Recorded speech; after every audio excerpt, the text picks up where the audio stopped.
It's true. Hi, Doc. All right, we will go ahead and get started. We're going to start off with Jovan. Hey, Doc. Wanted to ask you about the defensive adjustments against Luka tonight. You guys did a bit of trapping on the sidelines and above the arc. Wanted to ask what went into that decision and how you thought that went.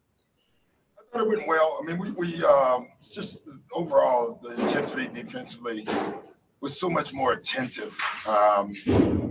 You know, through the series, like we've made just a lot of game plan mistakes with our switching, with our trapping. We actually did trap them in games previous. It was just so poor, it was hard to notice. I thought Rex and Ty, Luke, both of them just did a terrific job, just game planning and mixing it up. We didn't just have one coverage, which I thought was important. You know, I just thought we played harder, we played right, and we played with a great spirit.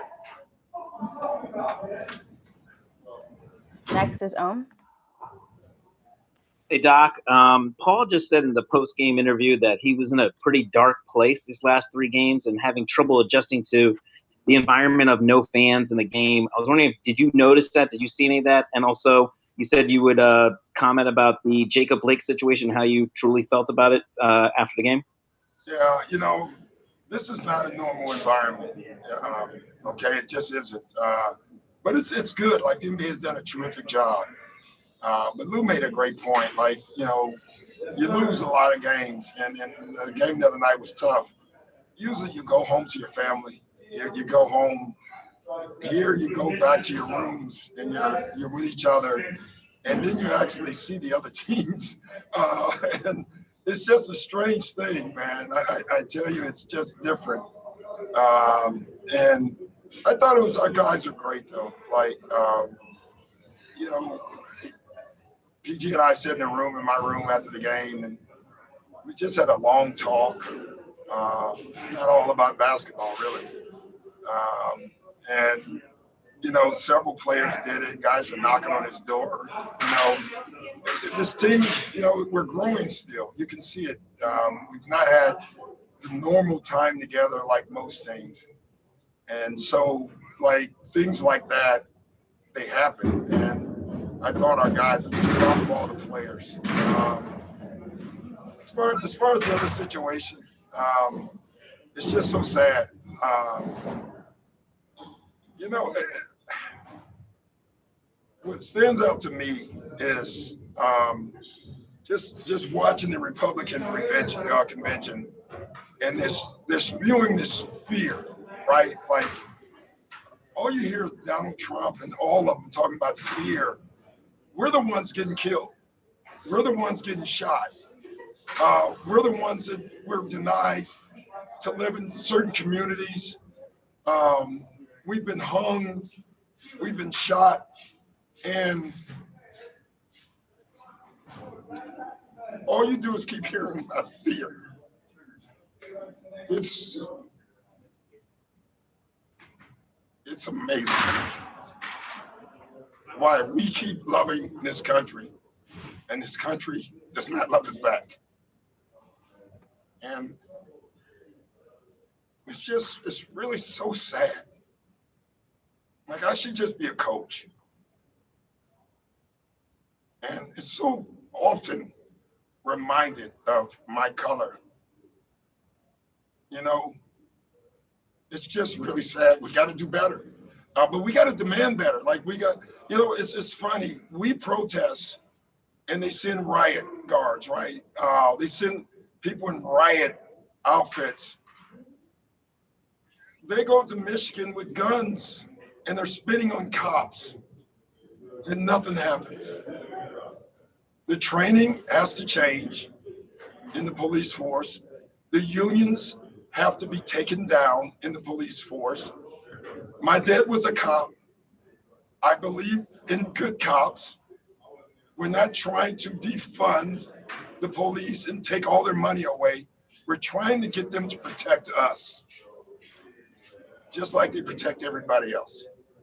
I didn't want to talk about it before the game because it's so hard.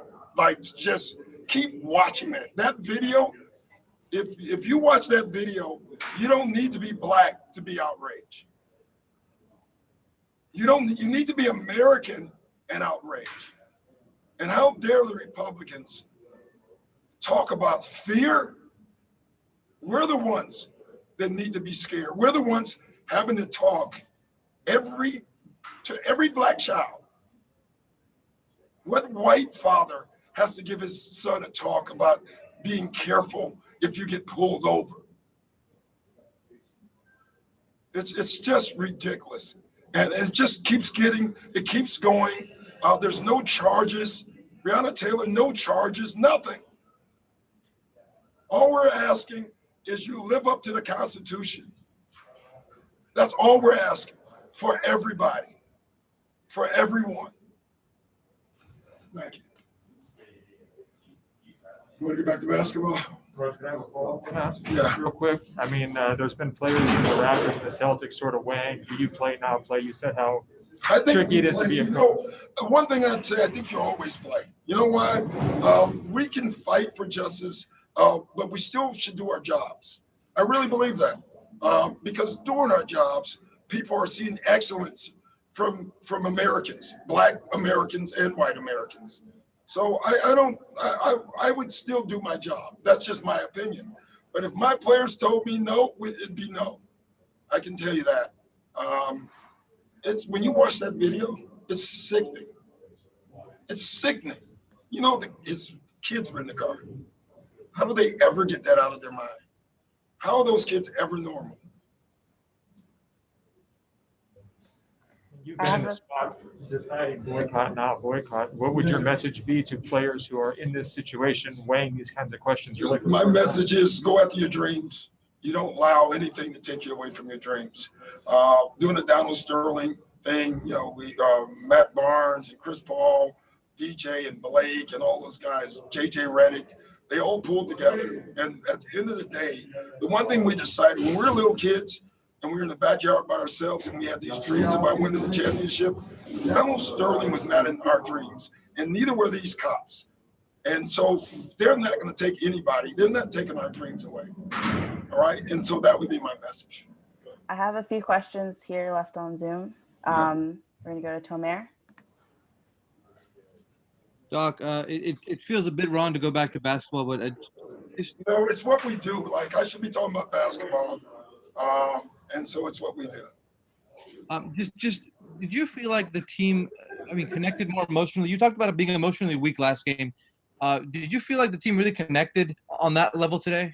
Yeah, we did. We did all things well today. Tomorrow, we just played together. We played hard.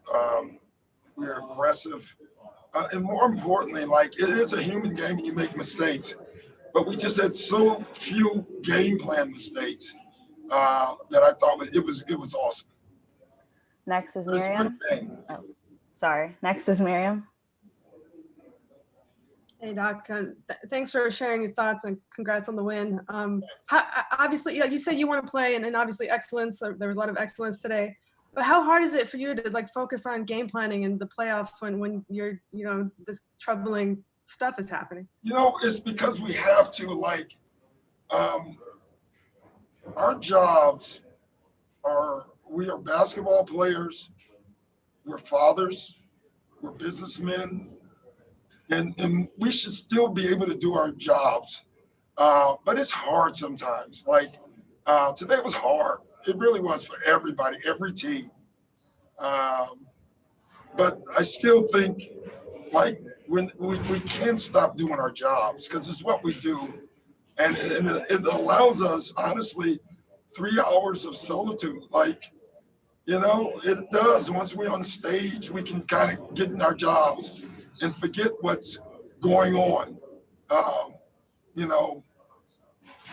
So I think that's it. Next is Dan. Hi, Doc. Kind of along the solitude lines, I think Trez played 5 minutes in the first quarter or something like that. He might have only had 2 points, but the way you greeted him when he came off the court was a genuine, you seemed really happy with that stretch. Yeah. What did you like so much about that? And did you feel like he kind of finally looked a little bit sort of like himself? Yeah, I told him I was proud of him because I think he had 2 points, right? but he made a difference. And I think, you know, Trez is still young, right? And so when you come back, you're not in great shape. I think you put so much pressure on scoring that you forget who you are. And Trez is an energy player that can score points, that can do everything. And, you know, he just needed that. So I was just happy that he helped our team without scoring. And that's what I was telling him. Cam? Hey, Coach, I appreciate that passion, that energy that you just conveyed there. And I think that's what your players played with tonight that helped you guys to get that big win. I would like to ask you, Doc, if you could expound on when you had to first have that conversation with your son about driving, being safe, and kind of his dealing with the law that, as you mentioned, some other people don't have to have that conversation. Can you touch on that for a moment? Yeah, basically when they get their driver's license, all of them, you know. And you know, I have an adopted child. You know, you just share with them, be careful, show your hands, be respectful. You know, it's funny though, even through that sometimes you still get shot. So I don't know. It's just really tough. All right, Doc, thank you so much. That's all the Thanks, questions. guys.